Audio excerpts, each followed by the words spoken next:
এটা জুকিনি গাছ। এখন সকাল 7টা বাজে, ডিসেম্বর মাসের 5 তারিখ। জুকিনির ফলটা কি করে বড় হয় দেখুন। দুটো জিনিস দেখাই, একটা পুরুষ ফুল, একটা মহিলা ফুল। এই যে তলায় কিছু নেই, শুধু ফুলটা ফুটেছে, এটা পুরুষ ফুল। এটাকে আমি নিয়ে নিলাম, পুরুষ ফুলটা নিলাম। আর দেখুন তলায় এই যে ফলটা, বুঝতে পেরেছেন? এই যে ফলটা, এটা হচ্ছে মহিলা ফুল। এই পাপড়িটাকে আমি ছিঁড়ে দিচ্ছি, তাহলে পলিনেশন করতে সুবিধা হবে। এই হ্যান্ড পলিনেশনটা কিন্তু আপনাদের সমস্ত টব বাগানি বা ছাদ বাগানিদের এই কুমড়ো গাছ, লাউ গাছ, করলা গাছের ক্ষেত্রে কিন্তু অবশ্য করতেই হবে, এটা মাথায় রাখতে হবে।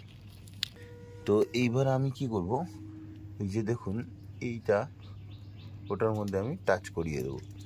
এই যে সকালবেলা আমি এই পলিনেশনটা করিয়ে দিলাম সকাল 7টার সময়। অবশ্যই দেখবেন দারুণ হবে, দারুণ ধারণার বাইরে, এত সুন্দর হবে।